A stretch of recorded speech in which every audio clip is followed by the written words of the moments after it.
नमस्कार, मैं डॉक्टर सृष्टि गौतम संस्कृत कक्षा में आपका स्वागत करती हूँ। आज हम कक्षा 9वीं की सेमुसी संस्कृत के चतुर्थ पाठ कल्पतरु का अध्ययन करेंगे। तो पाठ प्रारंभ करते हैं। चतुर्था पाठः कल्पतरुः। प्रस्तोत अयं पाठः वेताल पंचविंशतिः इति प्रसिद्ध कथा संग्रहात् संपादनं कृत्वा संग्रहीतो अस्ति। प्रस्तुत पाठ वेताल पंचविंशति यह प्रसिद्ध कथा संग्रह है। इसमें 25 कथाओं का यह संग्रह है से संपादन करके संग्रहित किया गया है अर्थात लिया गया है। अत्र मनोरंजक घटना भी विस्मयकारी घटना भिश्च जीवन मूल्यानां निरूपणम वर्तते।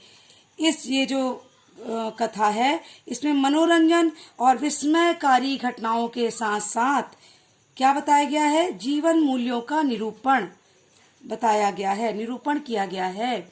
अस्याम कथायाम पूर्व कालतः एव स्वगृहोद्याने स्थित कल्प वृक्षेण जीमूत वाहनः लौकिक पदार्थान् न याचते।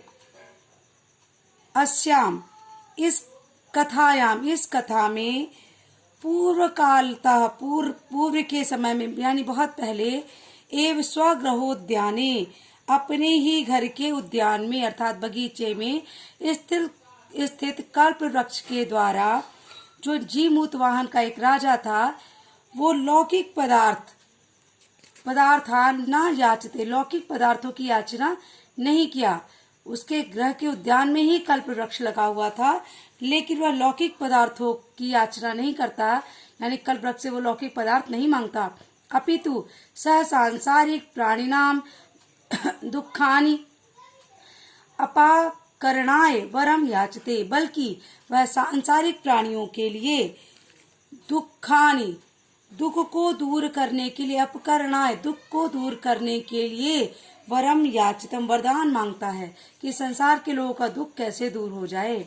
यतो ही लोक भोग्या भौतिक पदार्था या जल तरंगवत अनित्या संति, क्योंकि वह जानता है कि जो संसार है लोक भोग्या, ये जो संसार के भोग और भौतिक पदार्थ हैं वो जल तरंग की तरह, जैसे जल में लहर उत्पन्न होती हैं और समाप्त हो जाती हैं, उसी तरह है जीवन भी कैसा है, भौतिक पदार्थ भी और हमारा जीवन भी वही लहर के समान अनित्य है, अर्थात उठता है और हम लोग जन्म लेते हैं और फिर समाप्त हो जाते हैं। अस्मिन् संसारे केवलम परोपकारा एव सर्वोत्कृष्टम चिर स्थायी तत्वम अस्ति। इस संसार में केवल परोपकार ही सर्वोत्कृष्ट, सबसे अच्छा, चिर स्थायी, बहुत समय तक रहने वाला तत्व है। यानी हर चीज नष्ट हो जाती है, केवल परोपकार ही इस संसार में रह जाता है। तो आइए इस पाठ को प्रारंभ करते हैं। देखिए, अस्ति हिमवान नाम सर्व रत्न भूमि नगेंद्र। नगेंद्र यानी नग यानी पर्वत, और पर्वतों का राजा कौन है? हिमवान। तो सभी रत्नों का, हिमवान नाम सर्व रत्न भूमि, सभी रत्नों का जो स्थान है, अर्थात हिमालय में सबसे ज्यादा रत्न प्राप्त होते हैं, तो सभी रत्नों का जो स्थान है हिमालय नामक पर्वतों का राजा है ना। तस्य सानो उपरि विभाति कंचनपुर नाम नगरम। तस्य सानो उपरि, उसके सानो अर्थात शिखर, चोटी, तस्य सानो उपरि, उसकी चोटी में विभाति सुशोभित हो रहा है कंचनपुर नाम नगरम, कंचनपुर नाम का नगर, उसकी हिमालय की चोटी पर कंचनपुर नाम का नगर सुशोभित हो रहा है। तत्र जीमूत केतु इति श्रीमान विद्याधरपति वसति स्म। वहां पर जीमूत केतु नाम के विद्याधर, श्रीमान जो विद्याधर है ये एक प्रकार के देवताओं की योनि होती है, जैसे यक्ष, गंधर्व, मानव, ये हम सब योनि हैं, मानव भी योनि है, उसी तरह विद्याधर भी योनि कहलाती है। तो जो विद्याधर, श्रीमान विद्याधर नामक की जो उनकी जो योनि थी, उनके राजा थे जीमूत केतु, है ना, वसति इसमें वहां पर रहते थे। यानी जो कंचनपुर नाम का नगर था वहां पर श्रीमान विद्याधर पति जो एक योनि थी, उनके राजा जीमूत केतु वहां रहते थे। तस्य गृहोद्याने कुलक्रमागता कल्पतरुः स्थितः। वहाँ अर्थात जीमूत केतु जो थे उनके घर का जो उद्यान था, कुल क्रमागत कुल से प्राप्त कल्पतरु वृक्ष था। उनके कुल से प्राप्त उनके ही उद्यान में कुल परंपरा के द्वारा एक वृक्ष था। कौन सा? कल्पतरु वृक्ष था। स राजा जीमूत केतु तम कल्पतरुम आराध्य तत्प्रसादात् च बोधिसत्वान् संभवम तस्य गुणै क्षमा कीजिएगा जीमूत वाहनम नाम पुत्रम प्राप्नोत। अब क्या हुआ? वह राजा जो जीमूत केतु थे, तम कल्पतरु उस कल्प वृक्ष की आराधना करके तत्प्रसादम आराधना करके प्रसाद युक्त यानी फल स्वरूप क्या प्राप्त किए? बोधिसत्व से युक्त जीमूत वाहन नाम का पुत्र प्राप्त किए। अर्थात जीमूत केतु ने कल्पतरु की जब आराधना की तो बहुत ही बोधिसत्व से गुण से युक्त जीमूत वाहन नाम का उनको पुत्र हुआ। ध्यान रखिएगा, पिता का नाम है, राजा का नाम था जीमूत केतु और पुत्र जो हुआ उसका नाम था जीमूत वाहन। स जीमूत वाहन महान दानवीर सर्वभूतानुकंपी च अभवत।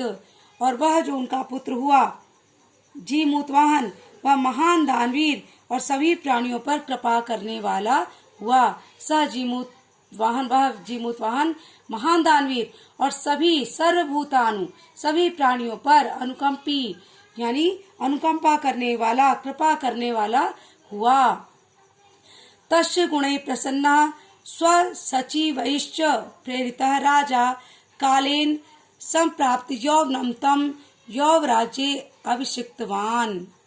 तस्य गुणै उसके गुण से प्रसन्न होकर यानी अर्थात जीमूत वाहन के गुणों से प्रसन्न होकर स्वसचिवैश्च अपने मंत्रियों द्वारा जो सचिवादी थे उनसे प्रेरित होकर राजा कौन? जीमूत केतु ने कालेन समय हो जाने पर संप्राप्त यौवनम जब वह जीमूत वाहन यौवन हो गया तो उसको युवराज के पद पर अभिषिक्त कर दिया, अर्थात उसको युवराज बना दिया।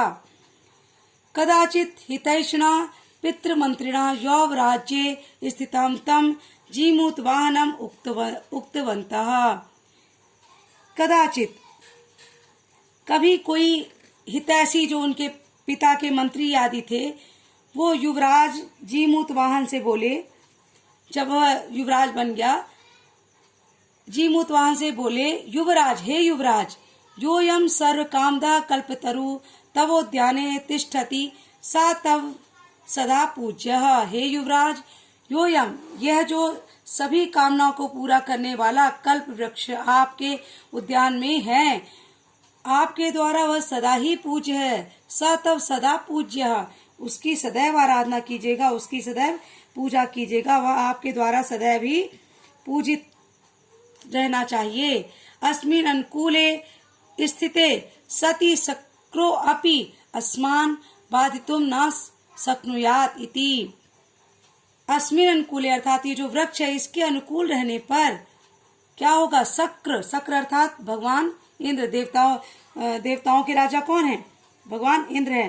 तो इसके अनुकूल रहने पर अर्थात कल्प वृक्ष के अनुकूल रहने पर इंद्र भी अस्मान बाधितुम हमें कोई भी बाधा पहुंचा नहीं सकते, अर्थात किसी भी कार्य को हमारे बाधित नहीं कर सकते। एतत् आकर्ण जीमूत वाहना अचिंत्यत। यह सुनकर के जीमूत वाहन ने सोचा, अहो ईदृशम अमर पादपम प्राप्यापि पूर्वै पुरुषै अस्माकं तादृशं फलम किमपि न प्राप्तम। उसने क्या चिंता किया कि इस प्रकार के, अहो खेद करते हुए कि इस प्रकार के अमर वृक्ष जो कि अमर है, पूर्वजों से चला आ रहा है और सभी कामनाओं को पूरा करने वाला है ना, ऐसा अमर वृक्ष पाकर भी हमारे पुरुषई, हमारे जो पूर्वज हैं, अस्माकम तादृशम फलम, वैसा फल क्यों नहीं प्राप्त किया। अर्थात अभी तक उन्होंने जो मांगा वो ऐसा कुछ नहीं था जो हमें यश को प्रदान कर सके, है ना। किमपि न प्राप्तम, ऐसा कोई अच्छा फल क्यों नहीं प्राप्त किया। किंतु केवलम कैश्चित् दैव कृपणैः कश्चिदपि अर्थ अर्थितः, बल्कि कुछ लोगों ने, केवल कुछ लोगों ने ही क्या किया है, कृपणैः थोड़ा सा, कंजूसी, कृपण यानी कंजूस, कुछ लोगों ने कंजूसी बस क्या मांग लिया है, अर्थात थोड़ा सा धन मांग लिया है। अर्थात कुछ राजाओं ने केवल कंजूसी, कृपणता बस क्या मांगा है, थोड़ा सा धन मांग लिया है।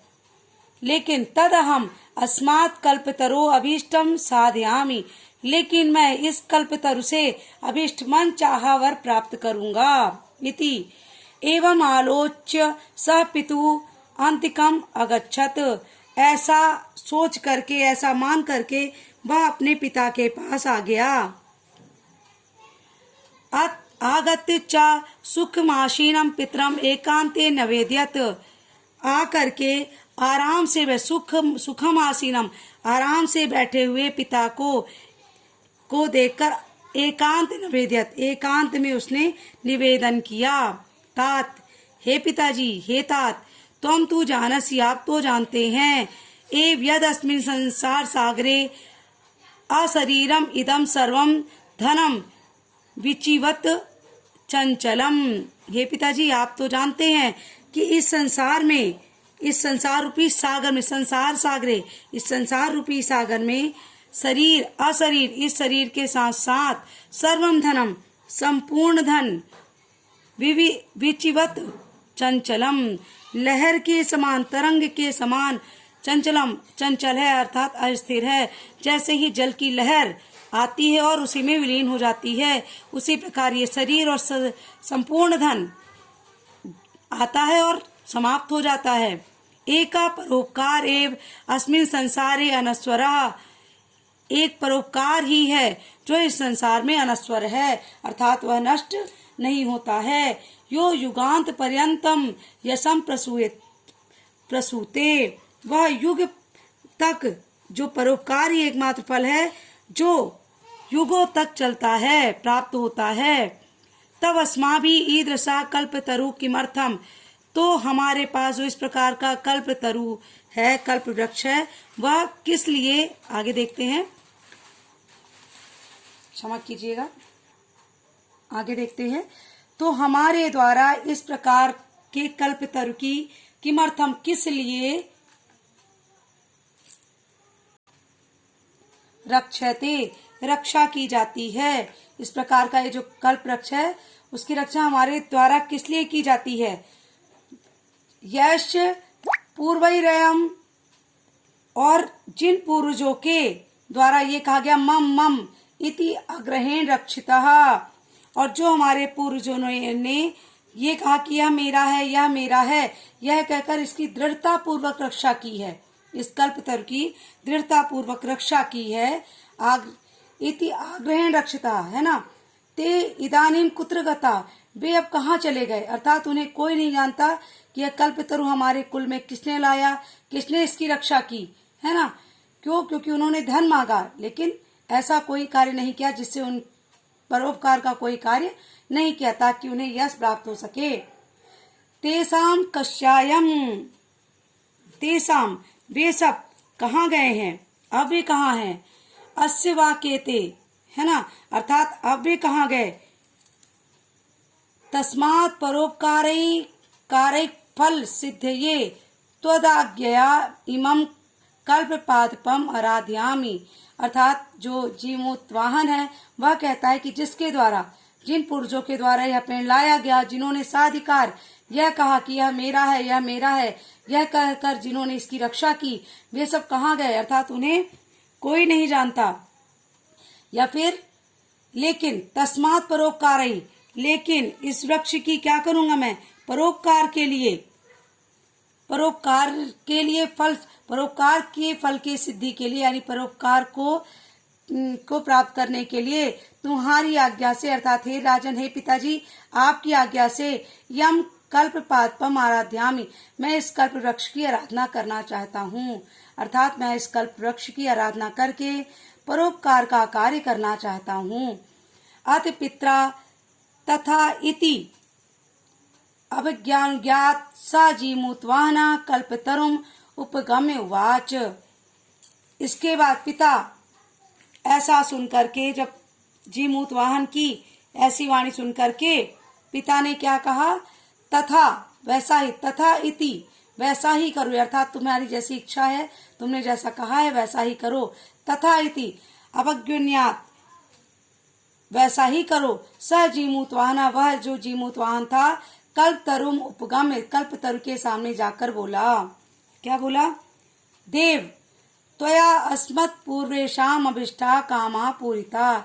हे देव, आपके द्वारा हमारे पूर्वजों की अभीष्ट इच्छा, जो भी श्रेष्ठ इच्छाएं थी, उनको पूरा किया गया है। पूरिता तन्मयकम कामम पूरे, इसलिए मेरी भी एक इच्छा को पूरा कीजिए। अब उसकी इच्छा क्या है देखिए, यथा पृथ्वीम अदरिद्राम पश्यामि तथा करोतु देव इति। हे भगवान, इस पृथ्वी में अदरिद्राम यानी दरिद्रता हट जाए, सब लोग कैसे हो जाएं, दरिद्रता विहीन हो जाए, निर्धनता से रहित हो जाएं। पश्चात मैं इस पृथ्वी को निर्धनता से रहित देखूं। तथा करोतु देव, इस प्रकार का कुछ कीजिए, मतलब आप ऐसा कुछ कीजिए कि यह पृथ्वी धन ही निर्धनता से हीन हो जाए, यानी सभी के पास धन हो जाए, सभी कष्ट से रहित हो जाए, पृथ्वी में जितने भी प्राणी हैं वह कष्ट से रहित हो जाए। ऐसा जीमूतवाहन इस कल्प वृक्ष से कहता है। एव वादिनी जीमूतवाहने, जीमूतवाहन के ऐसा कहने पर ही त्यक्तस्तया एसो अहम यातो अस्मि, उस वृक्ष से आवाज आई, तुम्हारे द्वारा मुक्त किया गया, मैं अब जा रहा हूँ। त्यक्त तुम्हारे द्वारा त्याग किया गया, छोड़ा गया, त्वया है ना, एसो हम यह लो मैं जा रहा हूँ, यतोस्मि तुम्हारे द्वारा मुक्त किया गया, अर्थात हे जीमूतवाहन तुम्हारे द्वारा मैं मुक्त किया गया, अब मैं जा रहा हूँ। इति वाक तस्मात् तरो उद्भूता, ऐसी आवाज कहाँ से आई, उस कल्प वृक्ष से आई। क्षणेन च स कल्पतरु दिवम समुत्पत्य भुवि व तथा वसूनि अवकर्षत यथा न कोपि दुर्गत आसीत। क्षणेन क्षण भर में, थोड़ी ही देर में, सचा और वह जो कल्पतरु था क्षण भर में ही, दिवम दिवम यानी आकाश में, समुत्पत्य उड़ गया, उड़कर, भूवि तथा वसूनि अवर्ष्यत और पृथ्वी पर वसूनि अवर्ष्यत धन की वर्षा करने लगा। अर्थात क्षण भर में, जैसे उसने यह मांगा, क्षण भर में वह कल्पतरु आकाश में उड़कर पृथ्वी में धन की वर्षा करने लगा। और कितनी धन की वर्षा किया, ना कोपी दुर्गत आसीत, इतनी वर्षा किया कि कोई भी निर्धन नहीं रह गया, पृथ्वी में कोई भी निर्धन नहीं रह गया, इतने धन की वह वर्षा किया।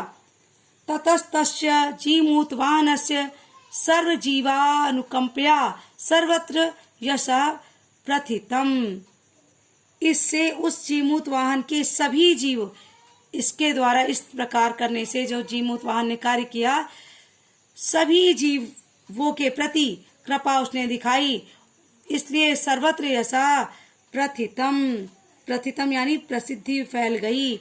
इस प्रकार के कार्य से जीमूतवाहन ने जैसी सब जीवों पर कृपा दिखाई तो उसका यश सभी जगह फैल गया। इस प्रकार आपका यह पाठ समाप्त होता है। अगर आपको यह वीडियो पसंद आया हो तो मेरे वीडियो को लाइक करें, शेयर करें एवं मेरे चैनल को सब्सक्राइब करें ताकि आगे आने वाले वीडियो आपको निर्विरोध मिल सकें। आपको यदि किसी इस पाठ में किसी प्रकार की कठिनाई हो तो आप मुझे कमेंट करके बताएं, मैं उस कठिनाई को दूर करने का प्रयास करूंगी। धन्यवाद।